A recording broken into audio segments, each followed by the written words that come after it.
Welcome to Hood Champion Boxing and Sports. In boxing, you find a way to win or you find a way to lose. Fighters no longer listen to their corners, according to Malik Scott defense attorneys. That's right. If you listen to, I'd say the 60% of people who respond in the comments on these videos I've done when it comes to Malik Scott and Deontay Wilder, and how I put a lot of blame on Malik Scott. You get all these people now who are saying it's 100% Deontay Wilder's fault. Now, it's been almost 2 weeks, and I got to be honest. I've sat back and I've thought long and hard about Deontay Wilder and Malik Scott, their relationship. I happened, while walking, to be able to listen to a couple interviews Malik Scott did, and what I concluded is that a person who thinks that Deontay Wilder is 100% responsible for the way he performed in the ring, well, I'll just put it to you this way, right? I truly believe that if somebody feels that way, that's 60%, that you're taking it to the stupid. And I'm not going to kindly request, and it's not going to be the most respectful way, that you hold your horses. I'm telling you, hold your horses. Now, we know in boxing, in all sports, you got a coach. And what do they say? Coach knows best. Listen to the coach. Listen to the corner in boxing. Malik Scott caused that man to lose that fight. But what I will say is this. When you got a fighter in the ring, and they got to be able to make adjustments. So who do we blame for Deontay Wilder after these last few years of working with Malik Scott for not being able to make adjustments? Is that Deontay Wilder's fault or is that the trainer's fault? Right? Because people are like, well, Wilder got in there and he didn't do anything different. All he did was go in there and look for the right hand. And Malik Scott, it's not his fault. You got to blame Wilder. Well, hold on. Defense attorneys, I'm cross-examining you right now. All of a sudden, the fighter not supposed to listen to the corner. Now, I will say this. Deontay Wilder, he doesn't have the boxing IQ of a Lennox Lewis. Doesn't have the skill of a Mike Tyson. He doesn't throw the combinations the way AJ does, right? He doesn't explode with fierce combinations the way Andy Ruiz does. Now so now that we know that, how are we still sitting here and want to blame this man? I think we got to put some ownership on the coach. Now, this is what I think one of the problems are, right? Because there's multiple problems here. When it comes to Malik Scott's style, you can't, in my opinion, right? I'm trying to say, okay, if that's me, if I'm doing something, if I'm running a race, and my coach is like, look, you need to pick it up, but don't exhaust yourself, Let's say I'm running a mile, right? 1,600, right? He's like, yeah, you need make sure when I'm running by, do the first lap. He's like, you need to pick it up, but don't run too fast. Don't run too fast. You don't want to exhaust yourself. You want to pace yourself, but you got to pick it up, but don't go too fast. Don't go too fast. I mean, goddamn.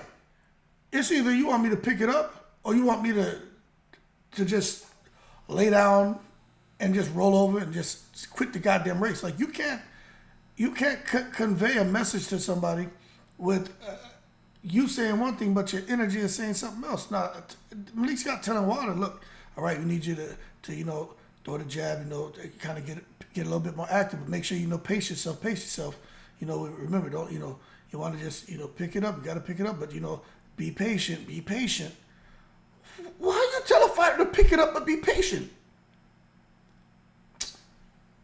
I tell you what, defense attorneys, you tell me what you would have been telling Deontay Wilder if you were in his corner when he was in there fighting Joseph Parker. I don't think any one of us would have been telling him, okay, you need to get a little more active, but just be patient, be patient. I don't think any of us would have been saying that. I'm sure we all would have been giving him the Teddy Atlas fireman speech. I just don't buy into that at all. Don't believe it. But I put it to you this way. It looks like Deontay Wilder, and as far as him and Malik getting another opportunity to get in the ring and show that they're a good combination as far as coach and trainee, I don't think it's going to happen. You know, I got to be real. You know what I'm saying? Wilder's not my favorite fighter. My two favorite fighters were Zab Judah and Chris Bird. I just like boxing, but I'm going to try to call it like I see it. We're not going to agree. But I personally don't think Wilder's career is over. I really do. And of course, I think Malik Scott has a lot to do with its premature ending. But I also feel that with everything that Wilder has going on, I'm gonna say on a personal level, he just don't seem like he's got that hunger. Now, the funny thing is this: I watched a couple different videos of guys who created content, and I'm not talking about any of them. I'm talking about like Teddy Atlas, and I heard I don't even remember the other guy's name, but it's not the typical guys that people will watch. It was because I don't care to hear from them because they're not qualified to speak. It's like me, you know. I've never trained professional boxers, guys who go on to win championships. I don't have that brain. I'm just a guy who watches boxing, had a few fights, stayed in the gyms, trained a lot.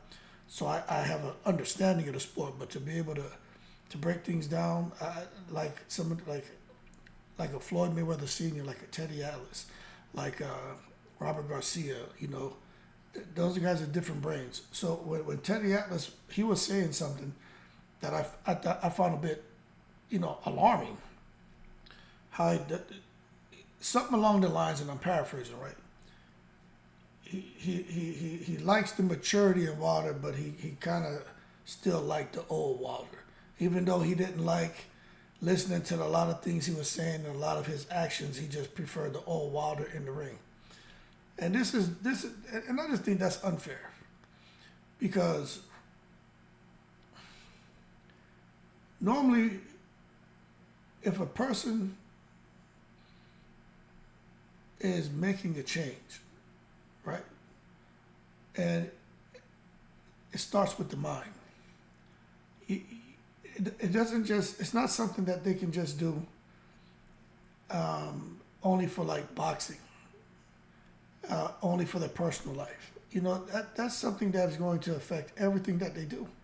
So when Teddy Atlas said that, I'm like, damn, that's like Tom Cruise Mission Impossible right there. How's Wilder going to sit there and try to evolve and, you know, whatever with the damn devil's tea he's sipping, but become more this guy who's more loving and embracing and being in a happy space, but you still want him when he get in the boxing ring to be something that he obviously doesn't want to be anymore.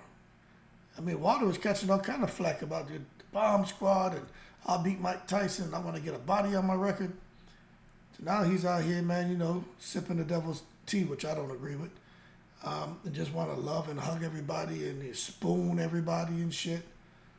And now people are sitting there, man, you know, raking them across the coals for that. So, I don't know. But what I will say is, at the end of the day, Deontay Wilder,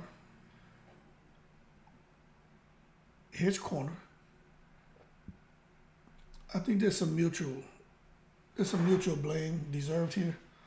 But you just can't come out and say that Deontay Wilder should not have listened to his corner. He should have got in there, made adjustments. He should have done this. He should have done that. Nah, Malik Scott dropped the ball. And if we all agree that Deontay Wilder's already a little bit handicapped, then how you expect him to go in there and make adjustments? I will say this. If things are going Wilder's way and he can be on that front foot and get his shots off, fights for Deontay Wilder seem to go one way, his way. But when someone fights back and gets him on the back foot, it normally doesn't work out too well for him in those exchanges. I do think with the tall opponents, I've said this in multiple videos, tall opponents with reach give Deontay Wilder problems because they can get to him. You saw that with Gerald Washington. You also saw that when he was fighting. People don't give Dominic Breazeale credit for this, but Wilder he got zapped in that first round by Dominic Breazeale. Even Helenius, I even talked about this. Helenius zapped him in that first round, but Wilder was able to get his shot off. Okay, and then with Tyson Fury, we all know how those fights went because he had the guy in there with the long arms who could actually touch him and made him uncomfortable.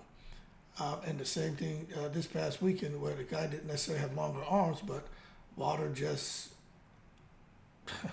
I ain't even going down that rabbit hole again. And Malik Scott just totally derailed that man. But nonetheless, you got to listen to your corner. And I just think Malik Scott, he had a responsibility in that corner to just not be afraid of talking to him and just tell him like it is. Because I know I would have sat there and said something. I would have said something to get his attention. It wouldn't have been like, hey, you need to become more active, but be patient. How you going to tell somebody, hey, run fast, but run slow? What are you talking about? Hey, I need you to run fast, but run slow. You know what I'm saying? That's like telling a dog, come here, boy, sit. You confuse the goddamn dog. They tell the dog, come here, boy, sit, come here. You know, what do you know what I'm saying? Stand up, sit down. That confuse the shit out of somebody. Talk, be quiet. Oh, let me get off this stupid ass YouTube. Anyway, y'all keep cool. Shout out to the veterans, all 7 continents. Fighters no longer listen to their corners, according to the Malik Scott defense attorneys. I will not be listening to you all. And y'all shouldn't comment. In the breeze.